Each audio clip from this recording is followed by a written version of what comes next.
Dobson and Walensky believe that the digital aspect of literacy, invisible to the naked eye, is the very currency that drives the global information economy. Yet what we see of this literacy is remarkably continuous with the literacy of print culture, right down to the very fonts of digital literacy. So begins the paradox that while digital literacy constitutes an entirely new medium for reading and writing, it is but a further extension of what writing first made of language. There exists a need for literacy pedagogy and practice to account for culturally and linguistically diverse and increasingly globalized societies. According to the New London Group, literacy pedagogy must now account for the burgeoning variety of text forms associated with information and multimedia technologies. This includes understanding representational forms that are becoming increasingly significant in the overall communications environment, including programming. According to Seymour Papert, when ideas go to school, they lose their power. Unfortunately, as educators attempt to address the context of cultural and linguistic diversity through literacy pedagogy, the New London Group argues that they are faced with claims about political correctness, the canon of great literature, grammar, and back to basics. What needs to be examined is how extensively meaning is made in ways that are increasingly multimodal. Written linguistic modes of meaning interface with oral, visual, audio, gestural, tactile, and spatial patterns of meaning. Modes of representation, including language, need to be drawn upon and remade by people in their particular and diverse contexts. New media is forever rooted in old media, and the two work in combination to move pedagogy and classroom practice through a continual forward progression. According to Kress, speech and writing tell the world, depiction shows the world. In the one, the order of the world is that given by the author. In the other, the order of the world is yet to be designed by the viewer. These are not only different positionings in the world and to the world, with different epistemological positions and commitments, but they also bestow different powers on the makers and remakers of representations. Kress further argues that as one effect of the social and representational changes, practices of writing and reading have changed and are changing. In a multimodal text, writing may be central, or it may not. On screens, writing may not feature in multimodal text that use sound effect and the soundtrack of a musical score, use speech, moving and still images of various kinds. Reading has to be rethought, given that the common sense of what reading is was developed in the era of the unquestioned dominance of writing, in conjunction with the unquestioned dominance of the medium of the book.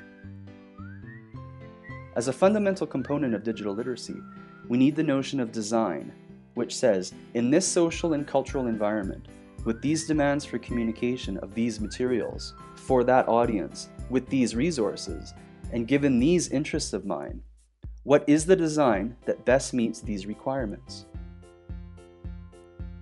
The implications of multimodality for education have become crucial in preparing our students to become lifelong learners in the 21st century. Kress states that distinct cultural technologies for representation and for dissemination have become conflate, and not only in the popular common sense, so that the decline of the book has been seen as the decline of writing, and vice versa. These varied modes of representation must be integrated into educational approaches at all levels of instruction in our classrooms. Boulter notes that most studies with hypermedia examine the way in which readers engage expository or informational texts. While such texts comprise much of what is available in hypermedia environments, it is arguable that some of the most innovative text experiments in online publishing, including ones that truly push the boundaries of established conventions of writing, and that work to explore the particular affordances of digital media, have occurred in creative contexts where the literacy and design communities converge with a view to generating alternate, innovative multimedia forms.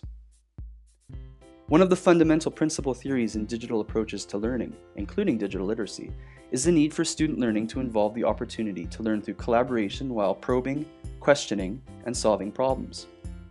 By learning coding and programming as part of an approach to digital literacy, students are engaged as a creator and collaborator while allowing for the design of interactive media artifacts.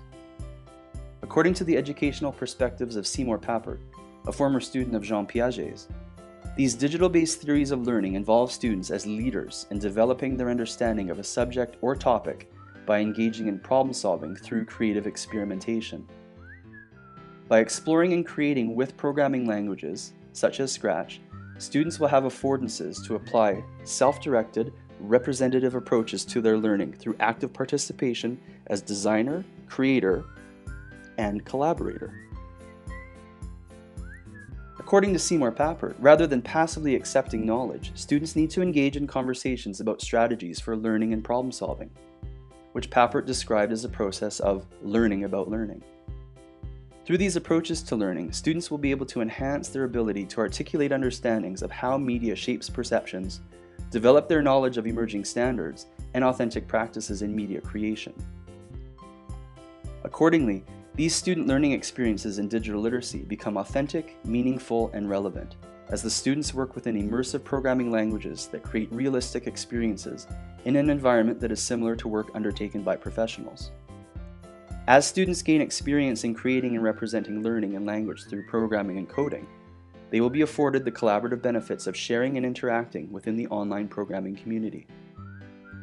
Programming actively engages students in the design process as they construct and communicate language.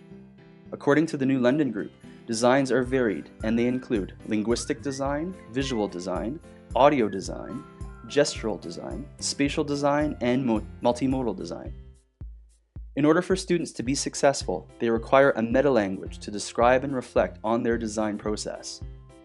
As a fundamental component of digital literacy for our students, collaborative opportunities for programming create environments in which design and reflection are supported and enhanced, and thereby enhance student learning and language development. We'll leave you with a thought from Steve Jobs, that everybody in this country should learn how to program a computer because it teaches you how to think.